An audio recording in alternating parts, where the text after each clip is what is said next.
Every day, millions of microbeads are washed down the drains of households across the country and make their way into our waterways.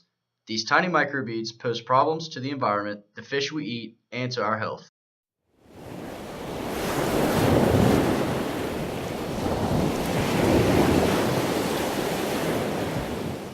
What are microplastics?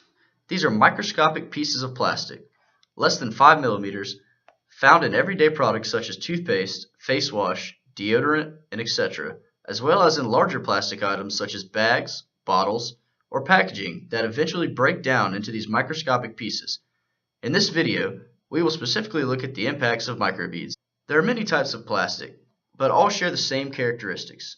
Each type is made up of inorganic material, which means while they can break down into smaller pieces, they do not fully degrade and can hold harmful, toxic chemicals.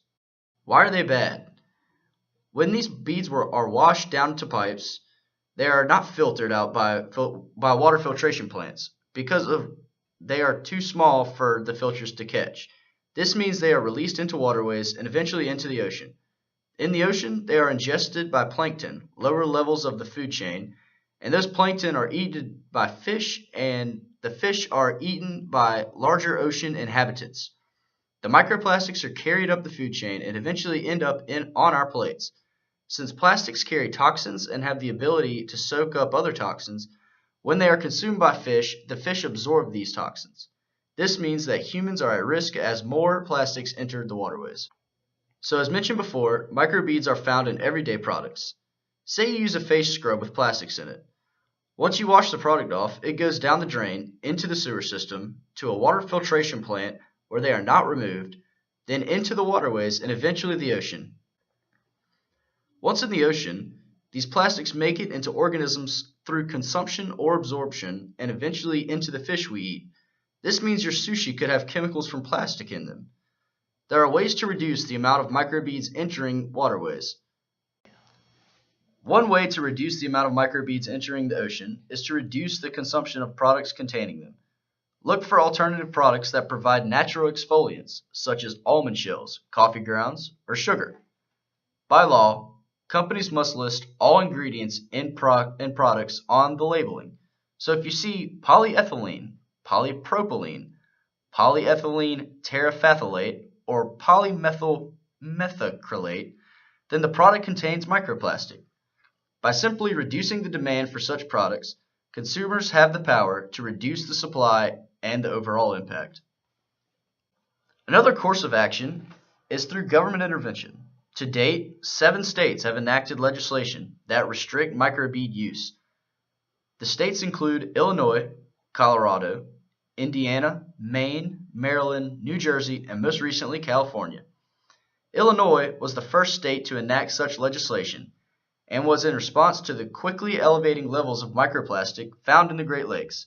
By 2019, they will phase out all sales of products with microbeads in the state. There will be a cost of switching all productions to natural alternatives, and businesses will have to conduct necessary and consequential cost-benefit analysis for this. Typically, the cost of plastic is cheaper than using natural ingredients. These microplastics are an obvious negative externality from the sale of these products on many aspects of life. Specifically, the ocean and its constituents, along with us, humans. The issue is a result of a market failure. It comes down to lack of well-defined property rights. The ocean is a common pool resource with not one entity responsible for it. So no one has concrete rights over the ocean. It makes blame difficult to place in regards to pollution. As mentioned before, consumers can influence what companies produce. By choosing to use other products that don't contain microbeads, we can decrease our demand and ultimately decrease the quantity supplied.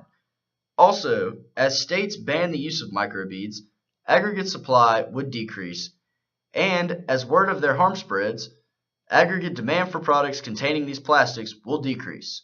Thus, the demand curve would shift left.